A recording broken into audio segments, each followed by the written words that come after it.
Hello, my minions. Danvers here. Welcome to Demented Features. I'm really glad I found you. You see, I'm a little lost. Like, really lost. I was on my way back from Bobby Monsters at the Gargoyle Manor, and I seem to have taken a wrong turn and ended up in Europe. Yeah, I know, don't ask. But, well, I can go that way. Or I could go that way. Yeah, let's go this way and see what happens.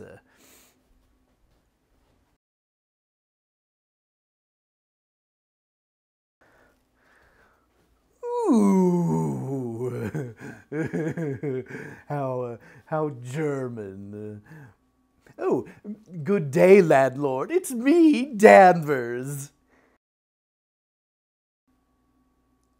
Of Demented Features. I'm sorry, what? The horror host.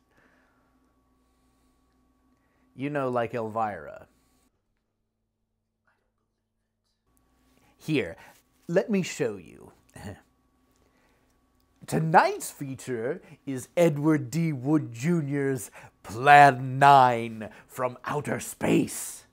Danvers, du kannst diesen Film auf gar keinen Fall zeigen. Der ist verflucht. I'm sorry. Say that one more time. Danvers, you mustn't show that movie, cause it's cursed. How can a film be cursed? I mean, it's bad, yeah, but cursed? Didn't you hear that story about how that film has been shown before, and everybody who saw it was cursed? Are you sure you're not talking about The Ring, which, you know, is also a film? Oh, I get it. You're pulling my leg, aren't you? You don't believe that? You know the whole Jonathan Harker on his way to Dracula's castle, landlord warning him, the whole shtick. I get it. That's funny. You're kidding me, aren't you?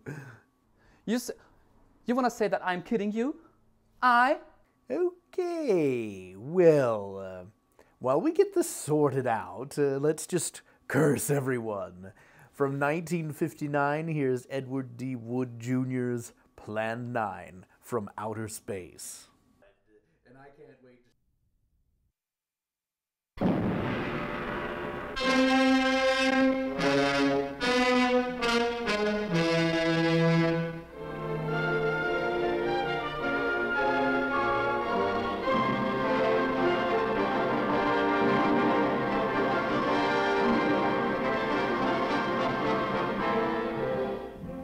Greetings, my friend.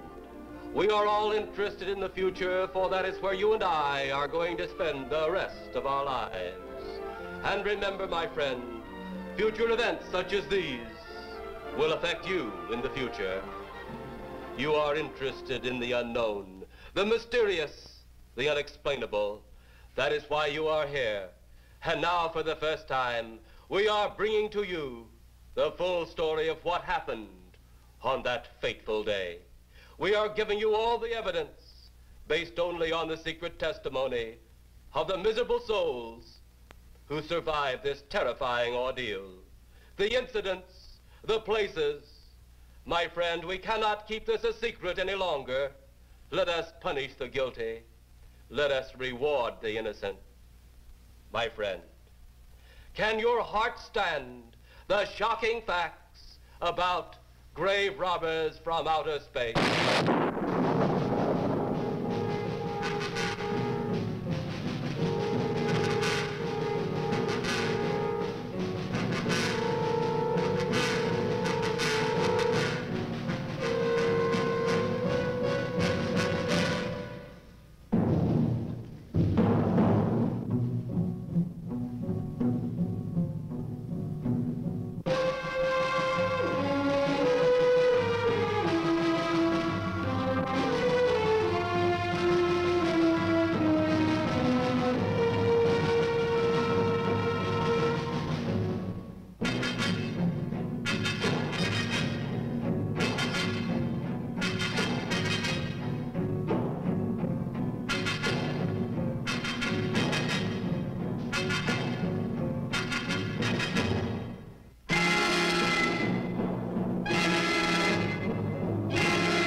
All of us on this earth know that there is a time to live and that there is a time to die.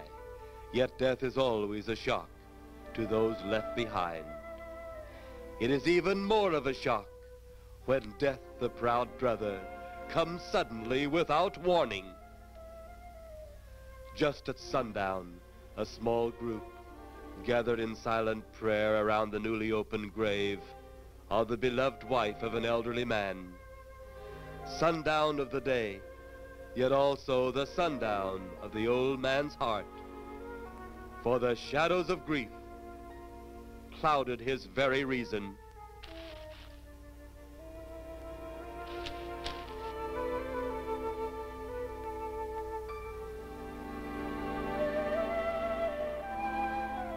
The funeral over, the saddened group left the graveside.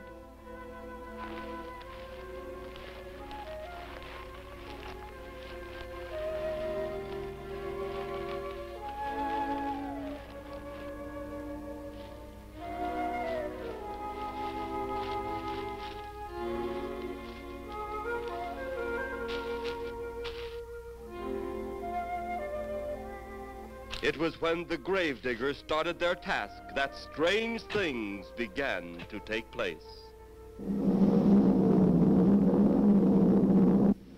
15 to 4. Yep, right on schedule. There's the old San Fernando Valley out there now. You better radio in for landing instructions, Danny. Right, Jeff. Burbank Tower, this is American Flight 812. Over. Wouldn't surprise me any if he's asleep this time of the morning. American Flight 812, this is Burbank Tower. If I were asleep, you'd never get on the ground. In your case, maybe I ought to leave you up there for good. Over. You got me that time, Mac. This is American Flight 812 requesting...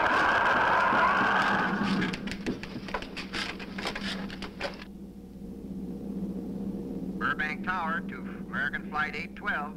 Over. Burbank Tower to American Flight 812. Over. Holy mackerel. Burbank Tower to American Flight 812. Are you in trouble? Trouble? Take a look for yourself. What in the world? That's nothing from this world. Burbank Tower to American Flight 812. Are you in trouble? Are you in trouble? Mayday, mayday. Stand by, Burbank Tower. You suppose a passenger saw it? I doubt it. Most of them are asleep. But it was quite a jolt, Jeff. I'll check. Good. We'll get it ready for landing. And keep it quiet until we get instructions. Right. Okay, Danny. American Flight 812, reporting to Burbank Tower. Over.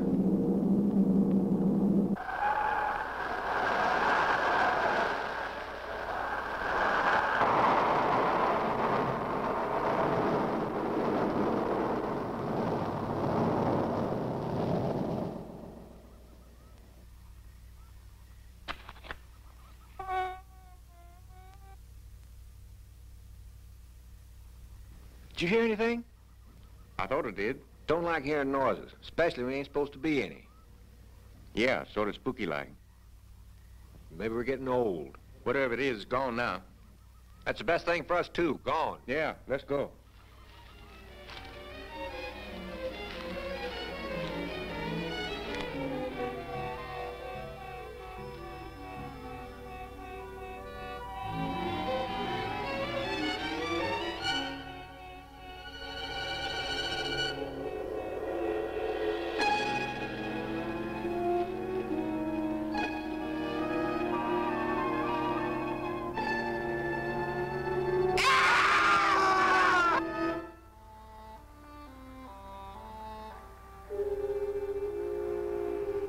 The grief of his wife's death became greater and greater agony.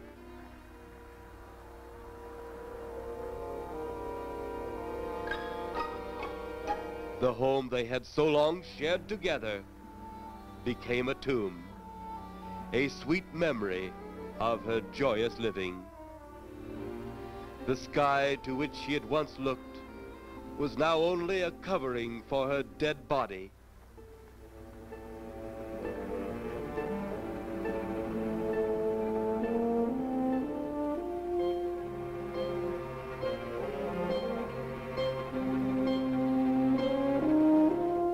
The ever beautiful flowers she had planted with her own hands, became nothing more than the lost roses of her cheeks.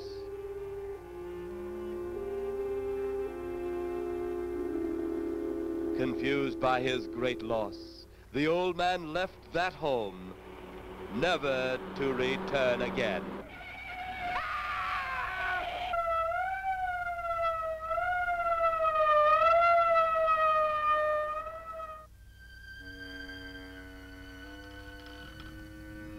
At the funeral of the old man, unknown to his mourners, his dead wife was watching. First his wife, then he. Tragic. Tell me something. Why was his wife buried in the ground and he sealed in a crypt?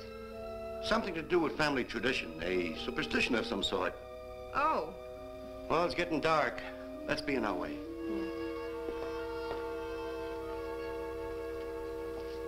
Then, as two of his mourners left his final resting place,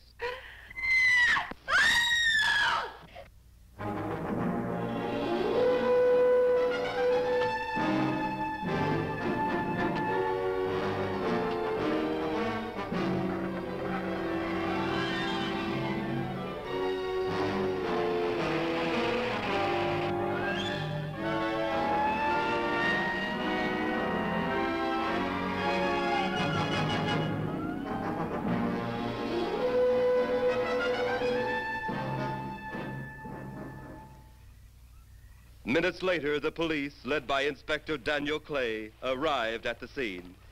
Who found them? The man and girl. Medical examiner been around yet? Just left. The morgue wagon ought to be along most any time. You get their statement? Yeah, much as we could. They're pretty scared. Finding a mess like this ought to make anyone frightened. Have one of the boys take the guy and the girl back to town. You take charge. Okay, Inspector. What are you going to do? Look around a little. It's pretty dark out there. Once you get beyond the range of those lights, you won't be able to see your hand in front of your face. I will get one of the flashlights from the patrol car. Okay, be careful, Clay. I'm a big boy now, Johnny. Okay.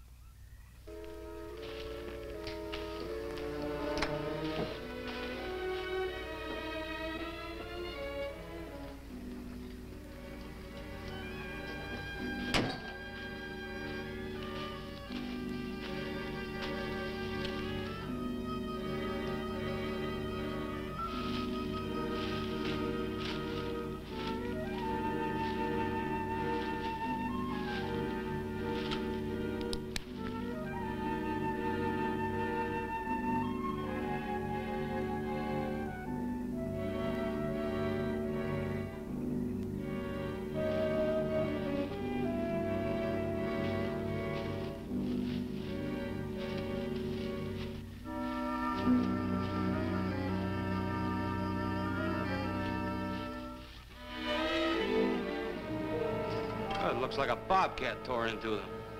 Yeah.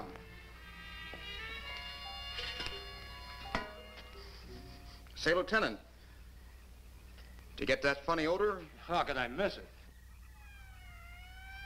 Oh, that'll be the morgue wagon now. That's the fifth siren in the last hour. Something's happened down at the cemetery. A lot of police cars and lights. I stopped, but I didn't see anything. Oh, well, whatever it is, the morning paper will carry the whole story.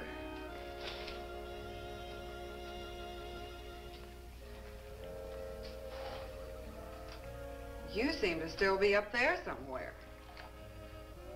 Maybe I am. I don't think I've ever seen you in this mood before. I guess it's because I've never been in this mood before.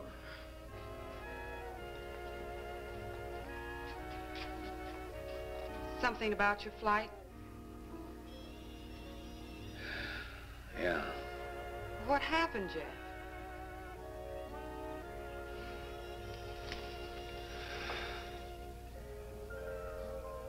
I saw a flying saucer. Saucer? You mean the kind from up there? Yeah, its counterpart. It was shaped like a huge cigar. Dan and Edith saw it too. When it passed over, the whole compartment lighted up with a blinding glare. Then there was a tremendous wind that practically knocked us off our course. Well, did you report it? Yeah. I radioed in immediately, and they said, we'll keep it quiet until you land. And as soon as we landed, big Army brass grabbed us and made us swear to secrecy about the whole thing. Oh, it burns me up. These things have been seen for years. They hear, it's a fact. And the public ought to know about it. There must be something more you can do about it. Only there isn't. Oh, but what's the use of making a fuss? But last night I saw a flying object that couldn't have possibly been from this planet. But I can't say a word. I'm muzzled by Army brass. I can't even admit I saw the thing.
Sounds like Kay's in trouble.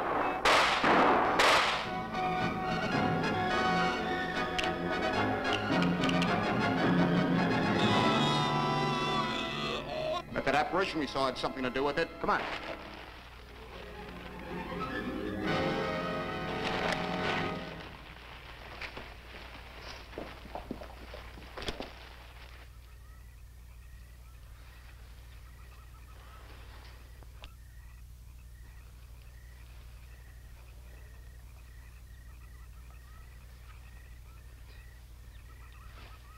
Is he dead? Yeah. He's messed up as bad as those two back there. Suppose that saucer or whatever it was had something to do with this? Your guess is as good as mine, Larry. One thing's sure. Inspector Clay's dead. Murdered. And somebody's responsible. You're in charge now, Lieutenant. Yeah, guess I am. Calvin? Yes, sir? Get back up the car and get on the radio. Tell the coroner he's got to make another trip out here. Well, how about the lab boys? Well, who do you think we left back up the car? Boy Scouts? Come on, Larry.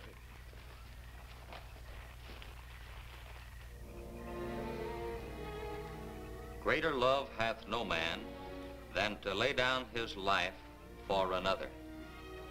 It is always difficult to have last words over the grave of a friend. And Inspector Daniel Clay was a friend, a dear friend to me and to all of us.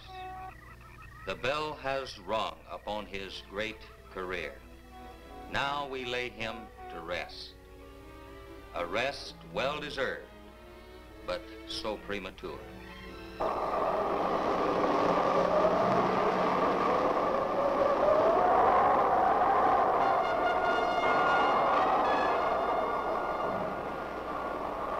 People turning south from the freeway were startled when they saw 3 flying saucers high over Hollywood Boulevard.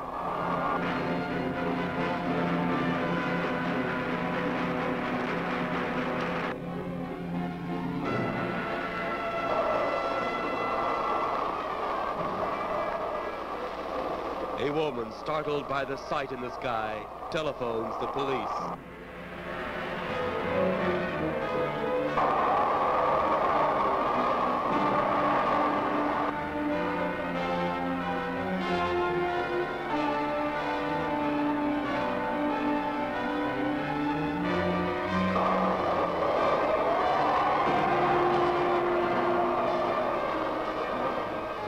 There comes a time in each man's life when he can't even believe his own eyes.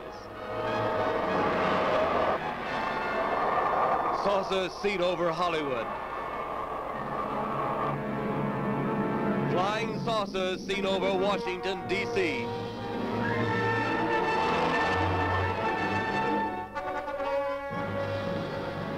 The Army convoy moved into the field.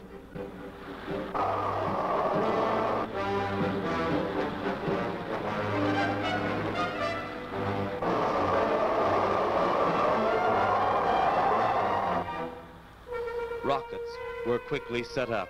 Colonel Tom Edwards, in charge of saucer field activities, was to make the greatest decision of his career. He made that decision. Colonel Edwards gave the signal to fire.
Swiftly as they had come, they were gone, even to the piercing eye of radar and the speeding jet fighters.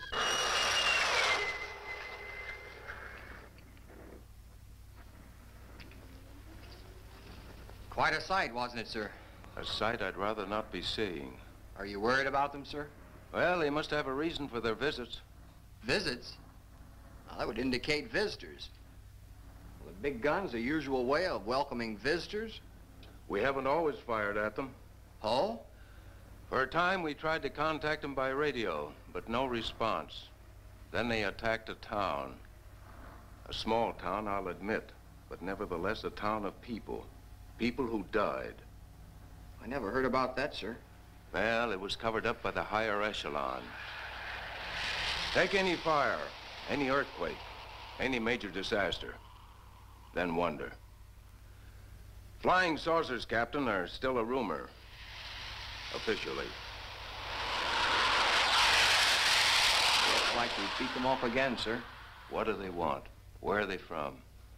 Where are they going? They, sir? Who? Well, this is a training maneuver, sir. We only did a little practice firing at the clouds. Yeah. I wonder what their next move will be.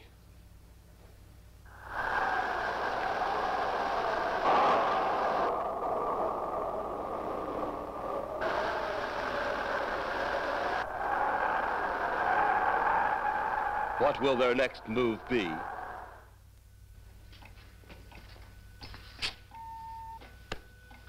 Your space commander has returned from Earth. Send him in.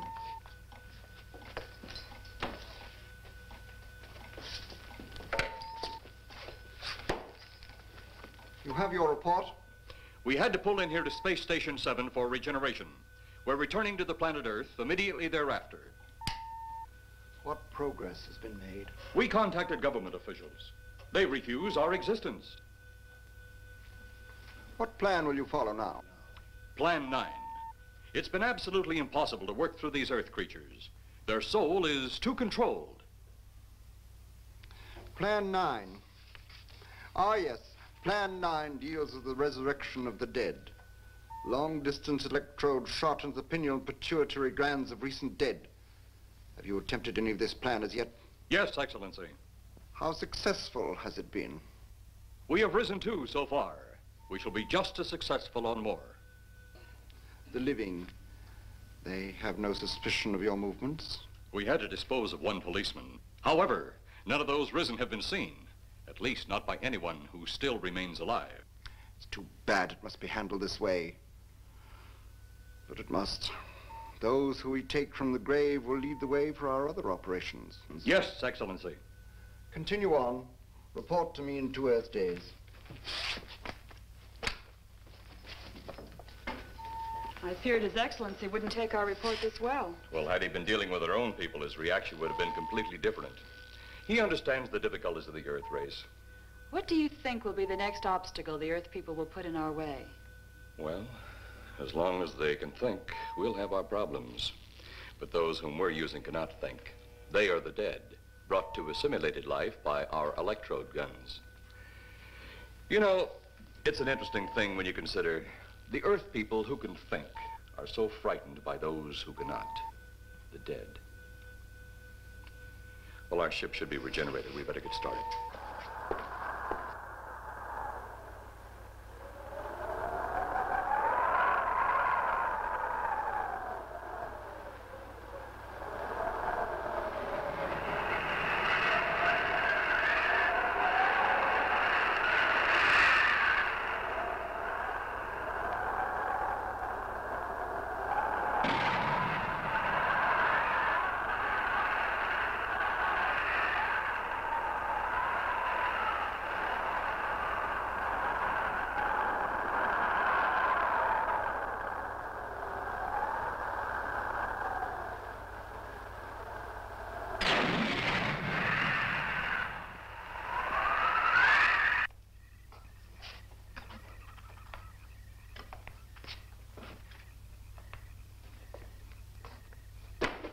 I still think you ought to go in town and stay with your mother until I get back. This is our home, and nothing's going to take me from it. Besides, most men try and keep their wives from going home to Mama. That's not the point. That's all the point there's going to be. Now toddle off and fly your flying machine, darling. But if you see any more flying saucers, will you tell them to pick another house to buzz? Be careful. Don't worry about me. Oh, you're the only thing I do worry about. Oh, forget about the flying saucers. They're up there. But there's something in that cemetery. And that's too close for comfort. The saucers are up there, and the cemetery's out there. But I'll be locked up in there. Now, off to your wild blue yonders. You promise you'll lock your doors immediately? I promise. Besides, I'll be in bed before half an hour is gone, with your pillow beside me. My pillow? Well, I have to have something to keep me company while you're away. Sometimes in the night when it does get a little lonely, I reach over and touch it. Then it doesn't seem so lonely anymore. A crazy kid.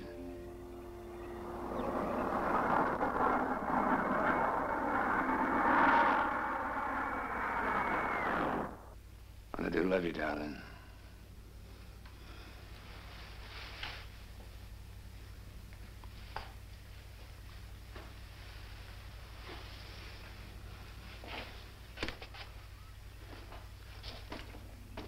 See you Thursday. Goodbye, honey.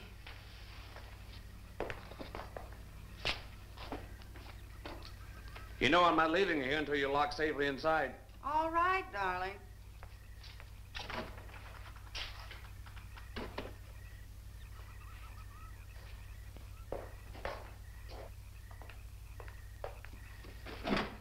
If you're especially nice, I may even lock the side door.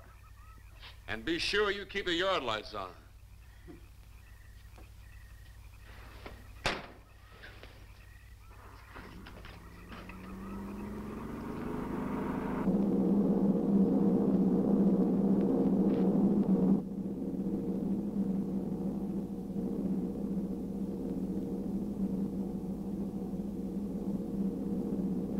You're mighty silent this trip, Jeff.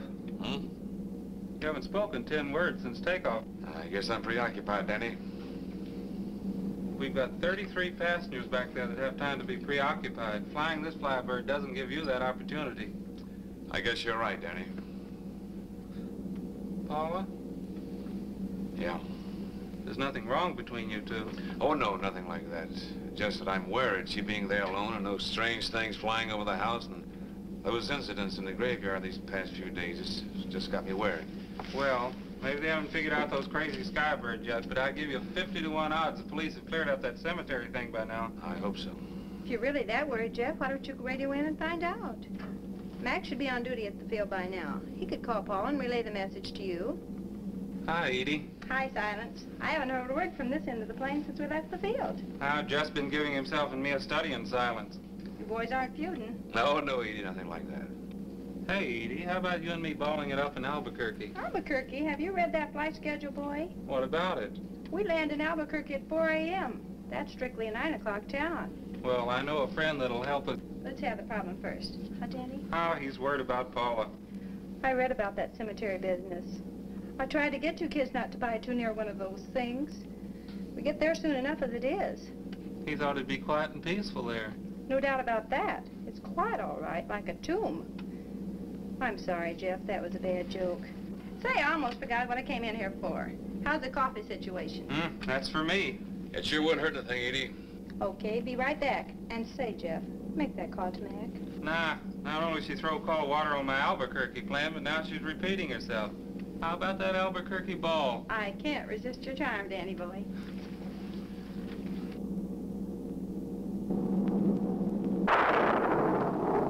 Residents near the cemetery paid little attention to the blast of thunder and the flash of lightning. But from the blast arose the moving figure of the dead old man.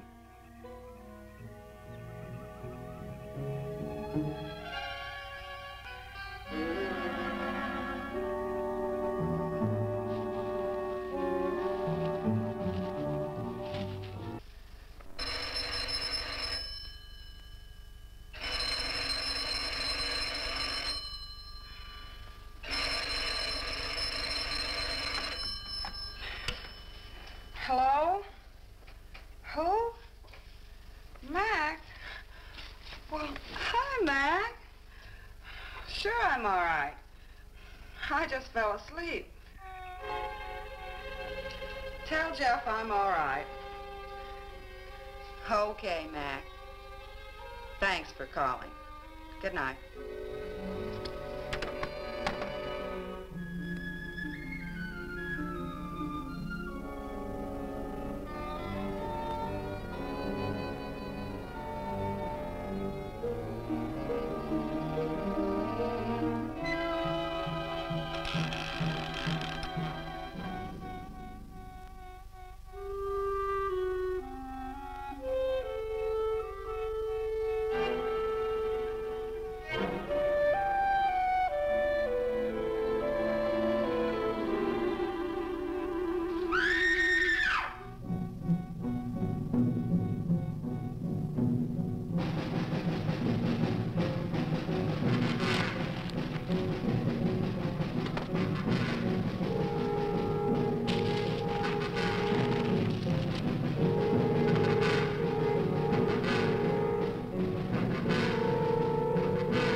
Mrs. Trent! Mrs. Trent! What's wrong?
They'll be at the hatch in a moment.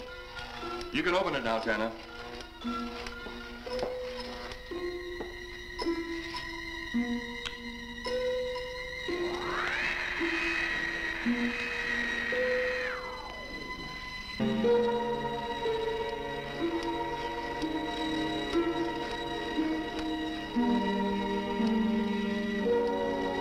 Turn off the electrodes quickly. They can't tell us from anyone else.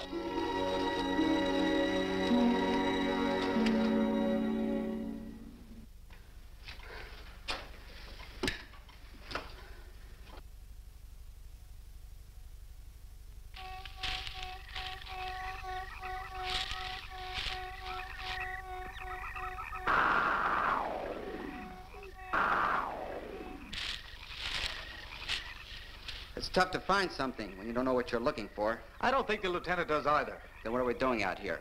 I was off duty an hour ago. Oh, don't ask me any questions. I'm just a hard hand just like you.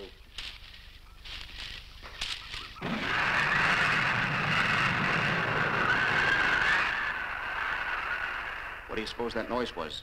Whatever it was, it's no more strange than the other things happening around this cemetery. Spirits like old Farmer Calder talked about. Well, maybe.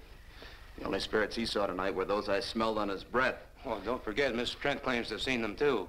She didn't have anything on her breath. She was hysterical. Well, true, she was frightened and in a state of shock. But don't forget that torn nightgown and the scratched feet. Yeah, I hadn't thought of that. Guess that's why you're a detective lieutenant and I'm still a uniformed cop. Sometimes it's only the breaks, Larry. Meantime, let's get going. Lieutenant, did you hear that? How could we help it? It sure was strange. Know what it was? No more than you do. If it went for orders, I'd get out of here right now. It was a saucer. A flying saucer? What makes you say that? Do you remember the noise we heard the other night? We were knocked to the ground. How could I forget? Exactly. But you're not remembering that sound. There you're wrong, Lieutenant. I'm with the fact the sound is similar, but what about the blinding light? Oh, haven't you heard? Been many times the saucer hasn't had a glow.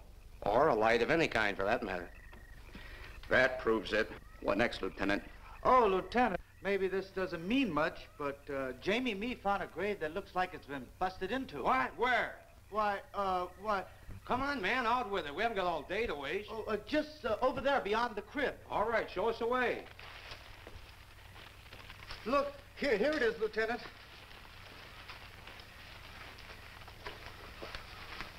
It's been broken into, all right. Strange. If someone had broken in, the dirt should be piled up here somewhere.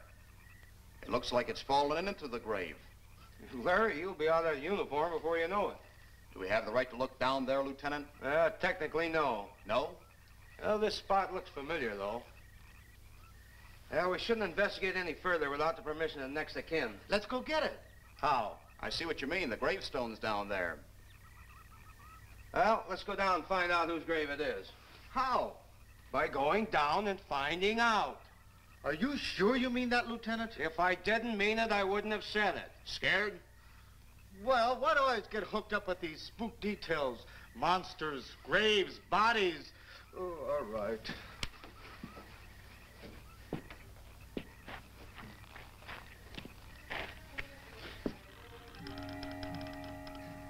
Casket's here, but nobody's in it. Can you read the name on the casket? It's too dark. Give me a flashlight. How about a match? We sure could try it. Let me have them. Okay.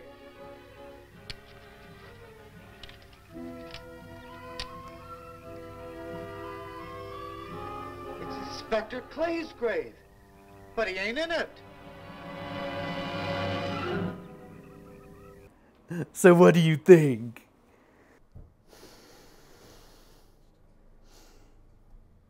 Danvers, it is cursed. Everyone shows this film. How can it be cursed? It is cursed because everybody has to show this film. Okay. What do you suggest? Not to show it. Well, it's a little late for that. But meanwhile, at the Pentagon in Washington, D.C.,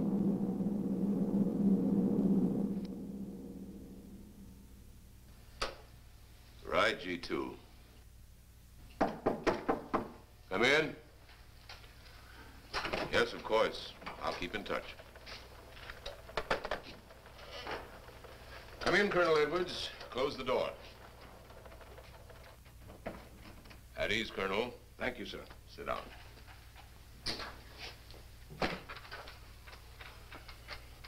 I understand, Colonel, you've been on tap for many of our saucer attacks. I'm in charge of field operations, sir. You believe there are such things as flying saucers, Colonel? Yes, sir. You've seen them? Yes, sir. You realize there's a government directive stating that there is no such thing as a flying saucer? Yes, sir. You stand by your statement that you've seen flying saucers? Well, yes, sir. This could mean a court-martial, admitting this against direct orders. General Roberts, may I speak freely? You may.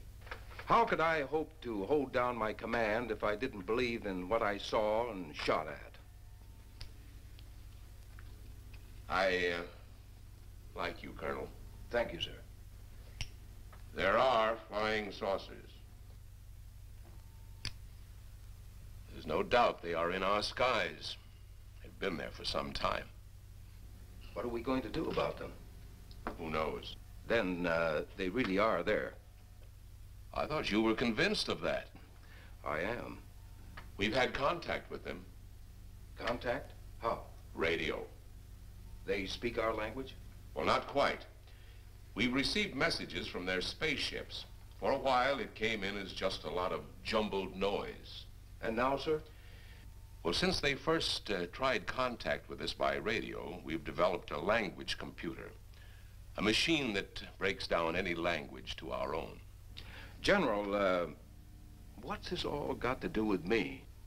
Well, you've been in charge of saucer field activity for a long while.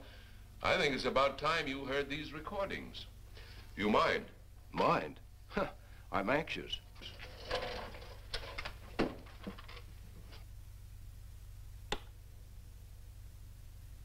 This is Eros, a space soldier from a planet of your galaxy. I fully realize our language differences. However, I also know you finally have perfected the dictorobatary, or as you on Earth call it, the language computer, so you can now understand that which I speak. Since the beginning of your time, we have been far beyond your planet. It has taken you centuries to even grasp what we developed eons of your years ago. Do you still believe it impossible we exist? You didn't actually think you were the only inhabited planet in the universe. How can any race be so stupid? Permit me to set your mind at ease. We do not want to conquer your planet, only save it. We could have destroyed it long ago if that had been our aim. Our principal purpose is friendly. I admit we have had to take certain means which you might refer to as criminal. But that is because of your big guns, which have destroyed some of our representatives. If you persist in denying us our landings, then we must only accept that you do not want us on friendly terms. We then have no alternative but to destroy you before you destroy us. With your ancient juvenile minds, you have developed explosives too fast for your minds to conceive what you are doing. You are on the verge of destroying the entire universe. We are a part of that universe. This is our last...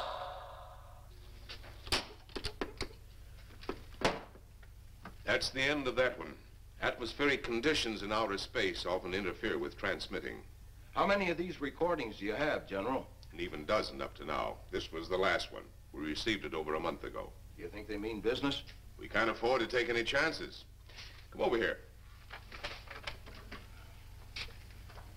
You ever been to Hollywood? Oh, a couple of times, a few years ago.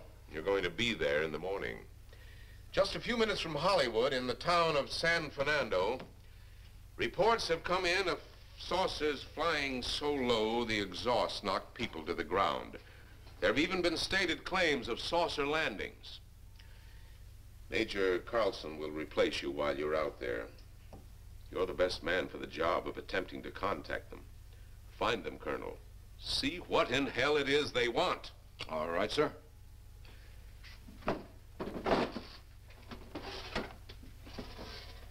These are confidential reports, Colonel. Read them over carefully on the plane. Turn them over to intelligence when you get to Los Angeles. They'll have further orders for disposition. Yes, sir. Colonel Edwards? Yes, sir. Good luck. Thank you, sir.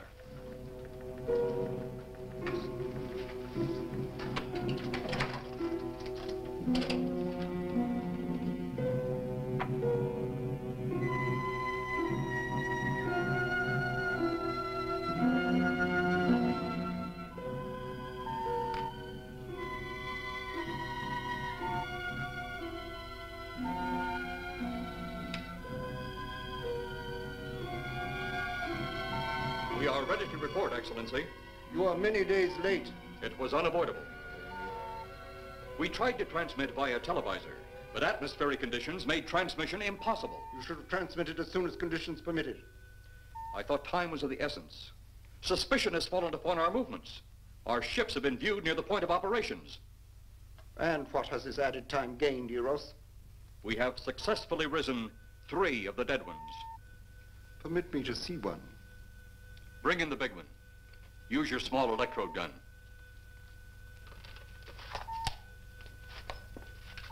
I have taken 2 ships from your command. But that will leave only my ship. It is necessary that you continue your mission alone.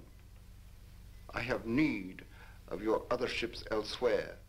Even though you have risen 3 of the Earth's dead, the plan is far from successful. And you, Eros, must prove it an operational success before more time, energy, ships, and your countrymen may be spent on it. We will not fail. Everything is on our side. Not everything. You do not have the live Earth people. You reported that your ship was viewed at the scene of your present operations. That is correct.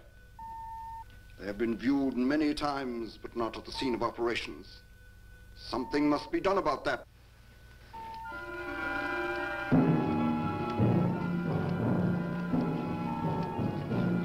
Stop him, Tanner.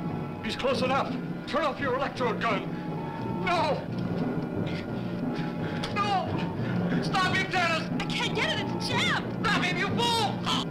gun to the floor, Tanner. The metal will break contact.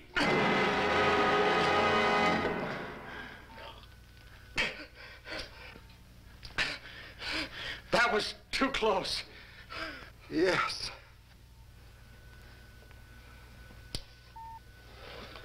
Bring the giant here that I may get a better look at him.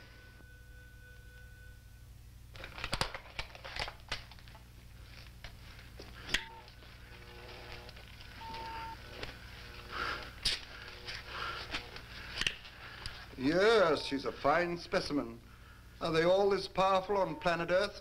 This one is an exception, Excellency. What are the other two like? One is a woman, the other an old man. An old man, you say? Yes, Excellency. This gives me a plan. Put the big one away. Pick up your electrode gun. Make sure it's in working order before pointing it at him. Whatever made a jam seems to have been cleared by the fall. Take him back to the ship.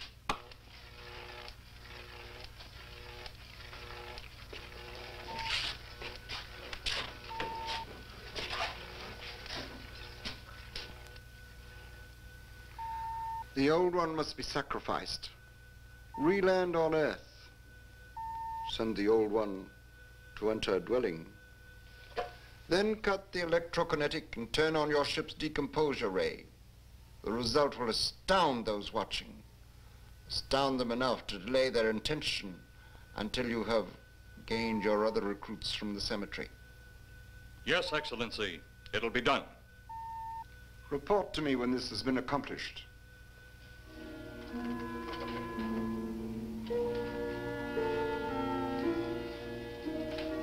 Heroes, the Earth people are getting closer to that which we fear. Since they will not listen or respect our existence, they cannot help but believe our powers when they see their own dead walking round again, brought about by our advancement and such things. As soon as you have enough of the dead recruits, march them on the capitals of the Earth. Let nothing stand in your way. Their own dead will be used to make them accept our existence and believe in that fact.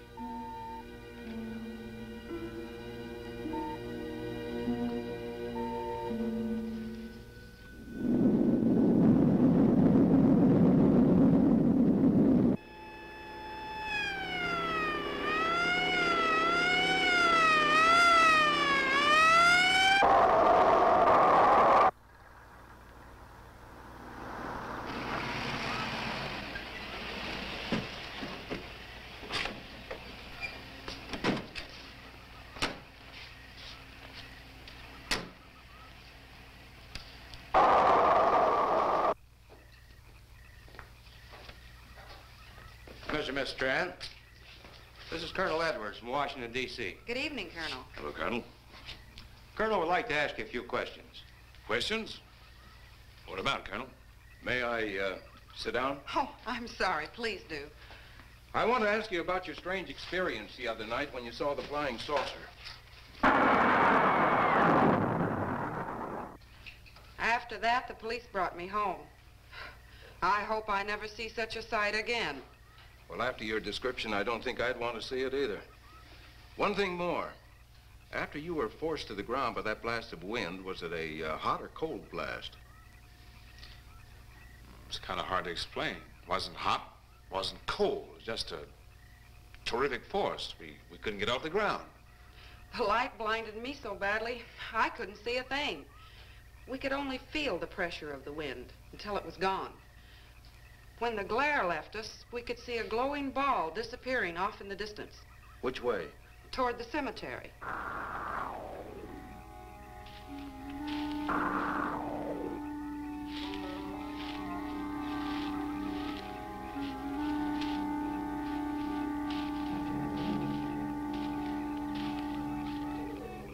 This is the most fantastic story I've ever heard. And every word of it's true, too. That's the fantastic part of it. Colonel, we found a lot of suspicious things out in that cemetery. But then again, we didn't find anything to base a fact or suspicion on. Hey, do you hear anything?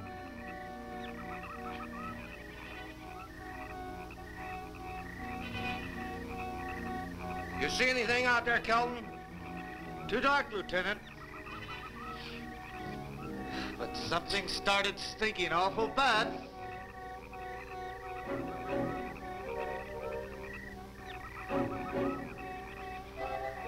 There's something out there.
What do you make of that?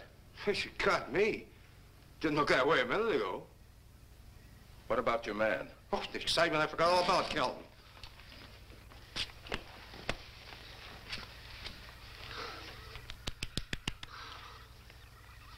He'll be all right in a few minutes. Did you see that thing? Did you get it? We got it. What was it? It didn't fall. I fired every bullet I had. So did I. I don't know what it was or what happened. But unless that bag of bones over there can reassemble itself, it's out of the running now.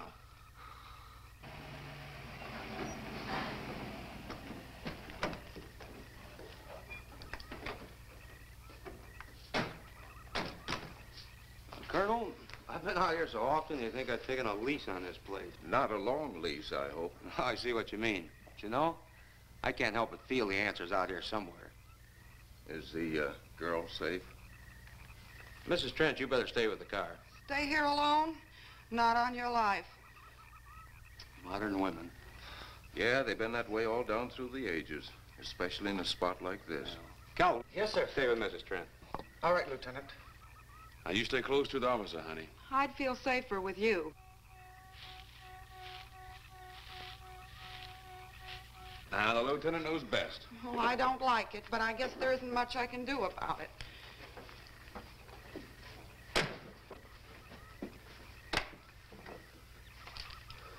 You have a gun? No. You know how to use one? After 4 years in the Marine Corps? Here. You think we'll need these? You never tell. Let's get going.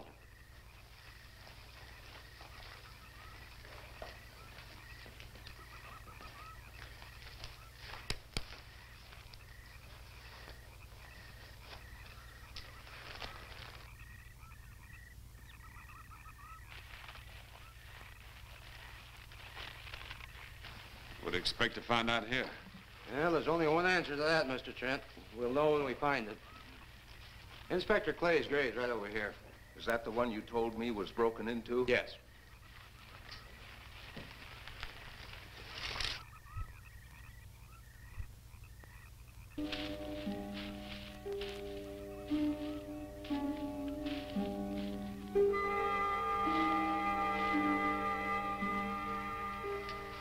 This it? Yeah. Looks to me like someone had broken out instead of in. I figured that, but that's impossible. I wonder. Look, Colonel, some things just can't happen. Yeah, well, after that apparition that was draped across Mr. Trent's patio, I would say we should keep our minds open to anything. Look, Colonel, I'm a policeman. I've got to deal in facts. But I guess I'll have to go along with you. You know, I'll bet my badge right now we haven't seen the last of those weirdies.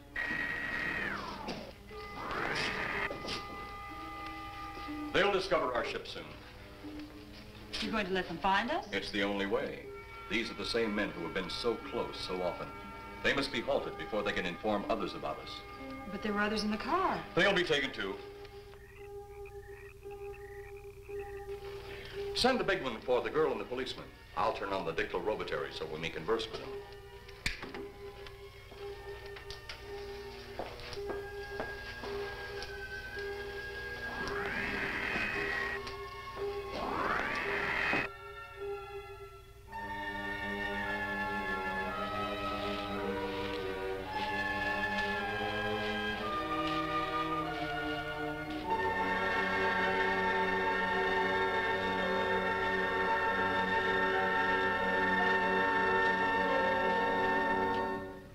Maybe we're barking up the wrong tree.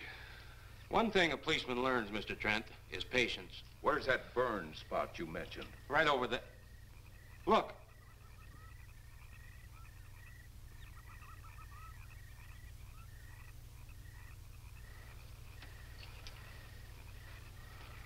We'll investigate, but move carefully.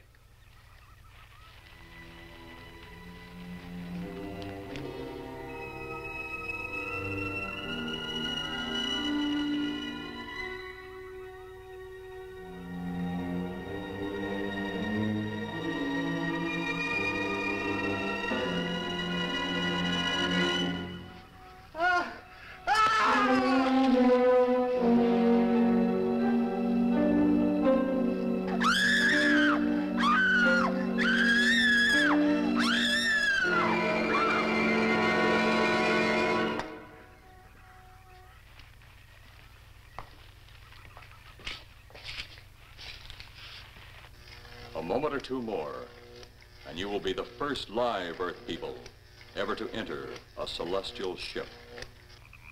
Wow. Boy, how can anything that big hide for so long a time? Never heard metal sound like that before. What do you see? Only my reflection. Must be some kind of one-way glass. I wonder how you get into this thing. I'm not sure I want to find out.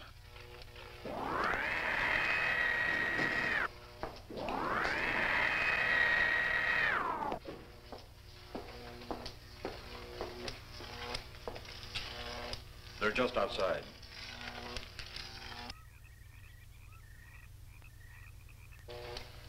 You can open the outer hatch now.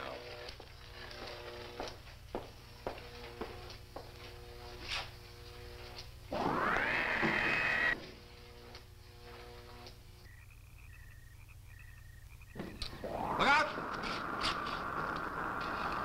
You going in that thing? That's what we're here for. I don't know. The way these things speed around, we might just get in there and off it goes. That's a chance we take. Well, I took a chance on those earlier airplanes. Might just as well see what the inside of one of these looks like. Got your guns ready? I'll tell you one thing. If a little green man pops out of me, I'm shooting first and asking questions later.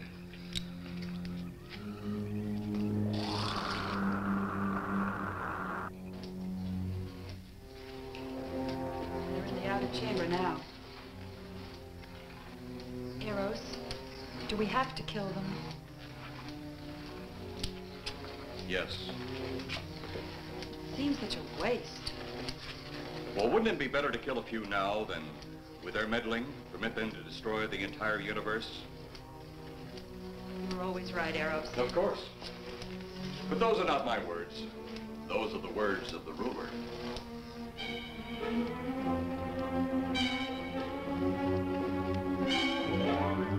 You two stay right where you're at.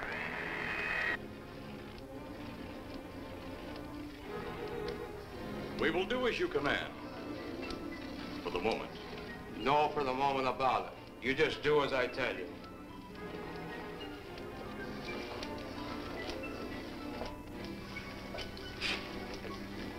You do not need guns. Maybe we think we do.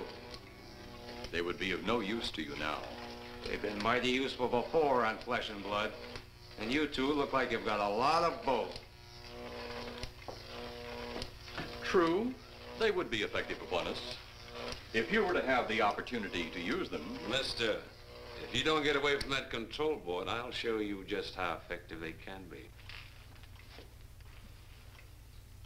Shall we talk now or wait? Your friends will be here shortly. What friends? Those you left at the vehicle. If you've done anything to Paula... Take it easy, Mr. Trent. Oh, I assure you no harm has come to her. Would you like to see? Next time you try that, I won't aim at the board. You're a headstrong young man. I was only going to turn on the televisor so you could see her movements. Go ahead, my friend, but move very carefully.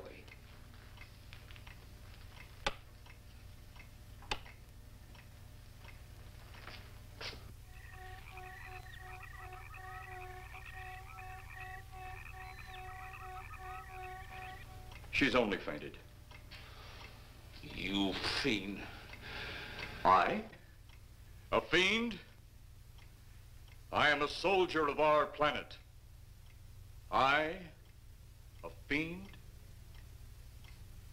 We did not come here as enemies. We came only with friendly intentions, to talk, to ask your aid. Our aid? Yes, your aid for the whole universe. But your governments of Earth refused even to accept our existence. Even though you've seen us, heard our messages, you still refuse to accept us. Why is it so important that you want to contact the governments of our Earth? Because of death. Because all you of Earth are idiots. Now, you just hold on, Buster. No, you hold on. First was your firecracker, a harmless explosive. Then your hand grenade. They began to kill your own people a few at a time. Then the bomb. Then a larger bomb. Many people are killed at one time. Then your scientists stumbled upon the atom bomb. Split the atom. Then the hydrogen bomb, where you actually explode the air itself. Now you can brings the total destruction of the entire universe served by our sun. The only explosion left is the Solaranite. Why, there's no such thing. Perhaps to you, but we've known it for centuries. Your scientists will stumble upon it as they have all the others. But the juvenile minds which you possess will not comprehend its strength until it's too late. You're way above our heads. The Solaranite is a way to explode the actual particles of sunlight. Why, that's impossible. Even now, your scientists are working on a way to harness the sun's rays. The rays of sunlight are minute particles. Is it so far from your imagination they cannot do as I have suggested? Why, a particle of sunlight can't even be seen or measured. Can you see or measure an atom? Yet you can explode one. A ray of sunlight is made up of many atoms. So what if we do develop this Solaranite bomb? We'd be even a stronger nation than now. Stronger. You see? You see? Your stupid minds. Stupid! Stupid! That's all I'm taking from you. Get back here, you fool! Let him finish.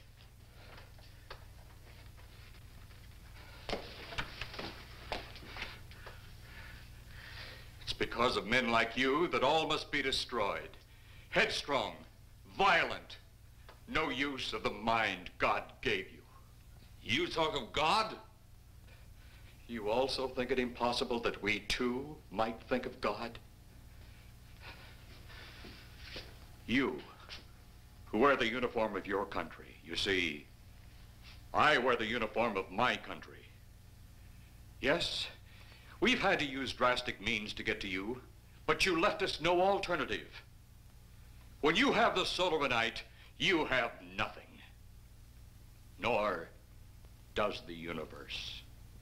You speak of Solaranite, but just what is it?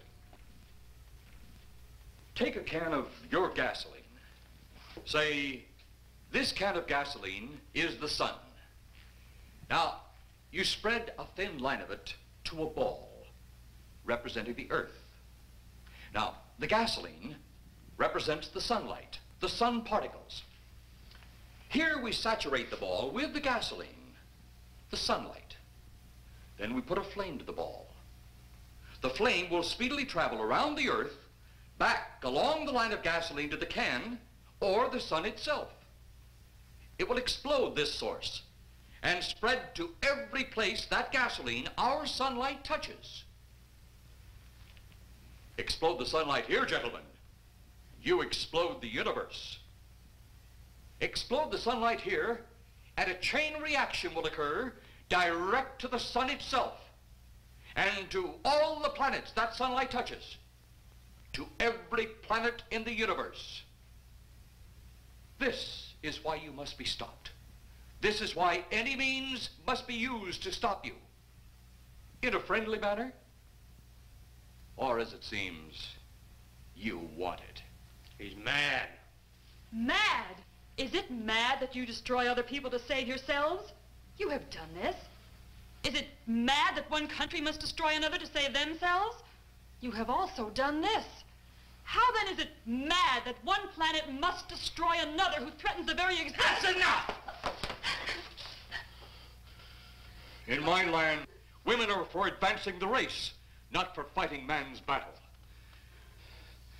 Life is not so expansive on my planet. We don't cling to it like you do. Our entire aim is for the development of our planet.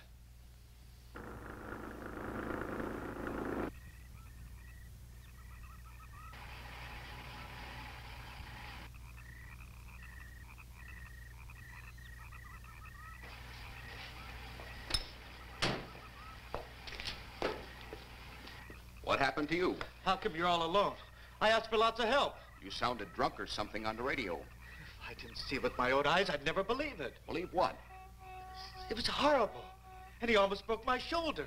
Look, what are you trying to say? If you don't make sense, we'll never get to the bottom of this. Now, who slugged you? Inspector Clay. What? It was Clay, all right. Only not like we remembered him. Well, his leg was busted into, wasn't it? Next, you'll tell me you saw skeletons. We did, earlier. Now I know you're off your rocker. All of us saw it. The lieutenant, the colonel, everybody. Where's the lieutenant now? We've got to find him. Mrs. Trent is gone. I was left here to guard her. But Clay showed up and put me out of the running. And the second time tonight, and I'm getting darn tired of it. Which way were they going? Off that way. Come on.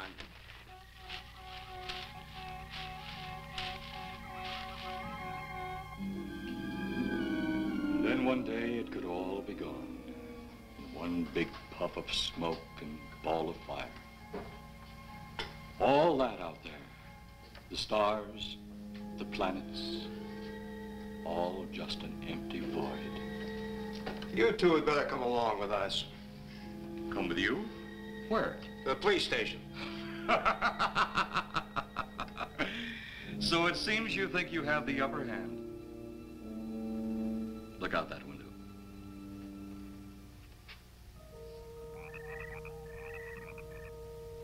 Jeff.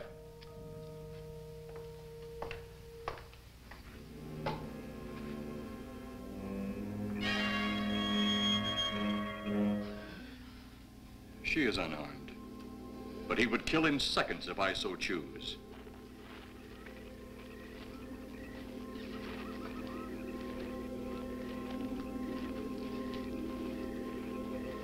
Holy cow!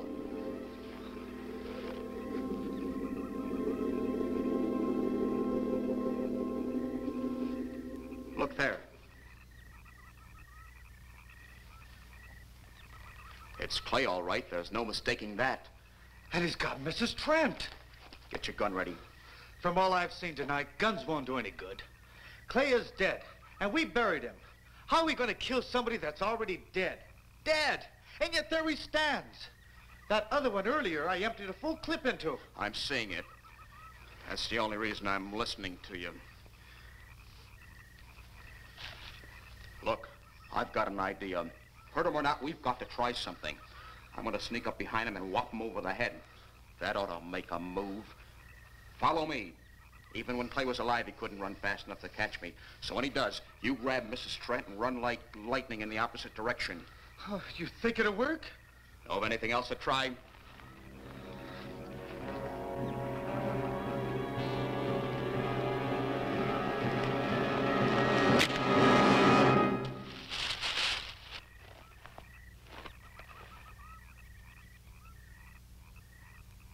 Oh, I'll be all right. Take care of the others.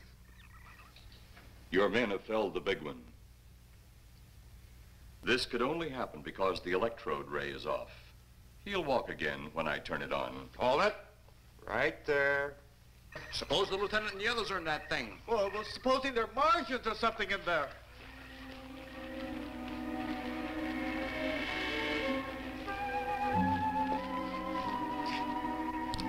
Come on, let's go. Open up in there. Open up. Get that door open. Colonel, I wouldn't know one switch from another.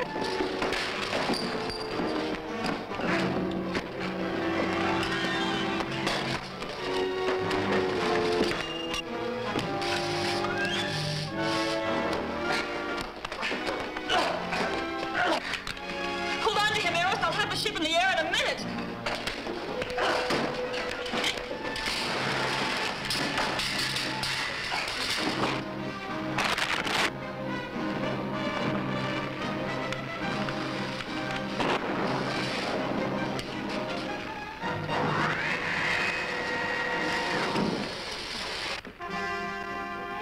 Get out of here, Jeff. The ship's on fire.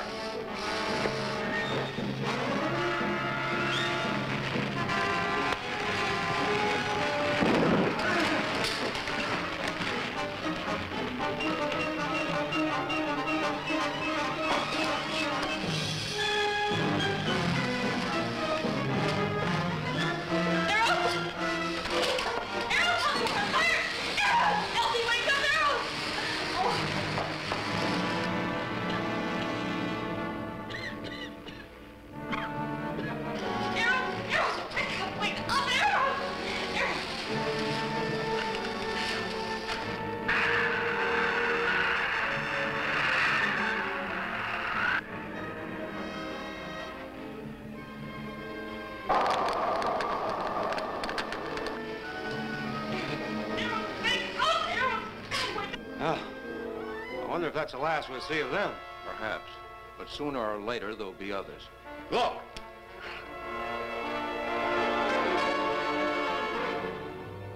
Have they caught that woman? That thing yet? Hey, that's right. There's another ghoul running loose. And it's my guess that she'll look like him. With the ship and the ray gun gone, they have no control. We gotta hand it to them, though. They're far ahead of us.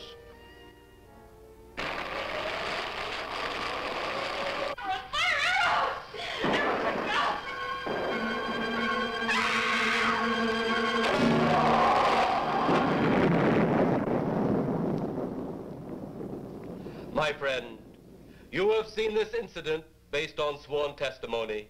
Can you prove that it didn't happen? Perhaps on your way home, someone will pass you in the dark, and you will never know it, for they will be from outer space.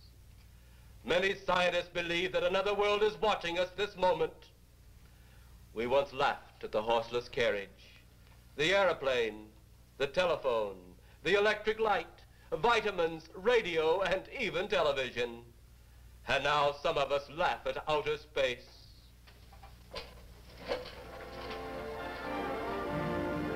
God help us in the future.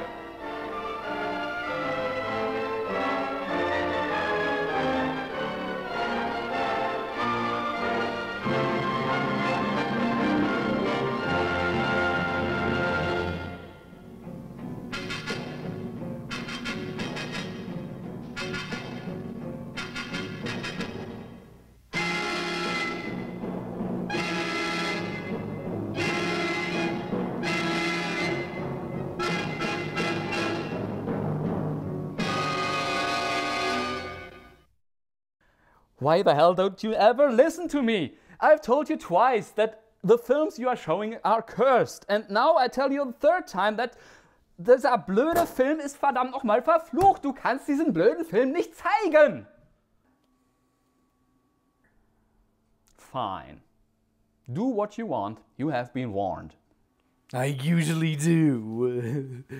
Well, I hope you all have enjoyed tonight's feature and the inevitable curse that will follow. Oh, speaking of which... Okay, so... Hi, how are you? So... What exactly happens when everything's cursed? Do you turn into a werewolf? Probably. Okay. Do vampires come and get you? Most certainly. Okay. How about ghosts? They possess you? That is bound to happen. Okay. Well, most of my viewers are about as insane as I am, and I think they'll be fine with that. So let's just say happy being cursed, yeah? Prost. Fine.